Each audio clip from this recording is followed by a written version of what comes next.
মাটি ছাড়াই সবজি চাষের উপায় বের করে হইচই ফেলে দিয়েছে যশোরের কেশবপুরের হরিহর নদ পাড়ের বাসিন্দাদের অনেকে।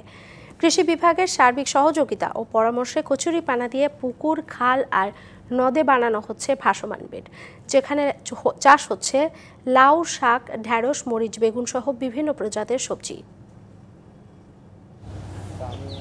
যশোরের কেশবপুর উপজেলার মধ্যকুল গ্রাম ঘেঁষে বয়ে গেছে হরিহর নদ। নাব্য সংকটে কচুরিপানায় ভরে উঠেছে এই নদ।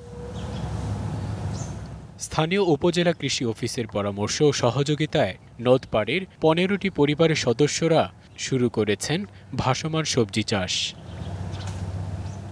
বাঁশের খাঁচায় কচুরিপানা দিয়ে তৈরি করা হয় বেড। এরপর ভার্মিকম্পোস্ট সার মিশিয়ে আবাদ করা হয় বেগুন, লাউ, ধুন্দল, ঢেঁড়স সহ বিভিন্ন প্রকার সবজি।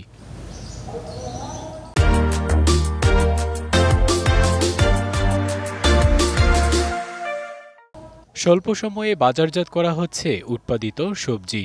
বাড়ির পাশে হরিহর নদী, তাতে খুব কচুরিপানা শ্যাওলা, তাই দিয়ে বেড তৈরি করে সবজি চাষ করতেছি। কচুরিপানা বিচলি যেমন সাজাও এরকম সাজাইয়ে রাখায়, ওই উপরে কুচুই দিয়ে যেরকম জমিতে চাষ করে ওইরকম চাষ করে তারই পরে এতে বীজ রোপণ করায়। সবজি বেড পরিচর্যা করতে সহায়তার হাত বাড়িয়ে দিচ্ছে কৃষি বিভাগ। কৃষি অফিসের পরামর্শ এবং তাদের কাছ থেকে প্রশিক্ষণ নিয়ে আমরা ভাসমান বেড তৈরি করি এবং সেটা 1 থেকে 3 মাসের ভিতরে ফসল উৎপাদন হয়। এসব সবজি আপৎকালীন সংকট কাটাতে পারে বলে মনে করে কৃষি কর্মকর্তা। এই আপৎকালীন সময় এবং বাংলাদেশের একটা বৃহত্তর অংশ যেখানে পানিতে থাকে, কচুরিপানাও থেকে, আমরা যদি সেটাকে সঠিকভাবে মূল্যায়ন করতে চাই এবং ব্যবহার করতে চাই, এই জায়গায় কিন্তু ভাসমান বেডে সবজি করাটা একদম সাকসেসফুল। এরই মধ্যে ভাসমান বেড থেকে প্রায় 700 কেজি শাকসবজি উৎপাদন করেছেন তারা। আগামীতে রয়েছে পেঁয়াজ ও রসুন সহ অন্যান্য ফসল আবাদের পরিকল্পনা। DBC news desk.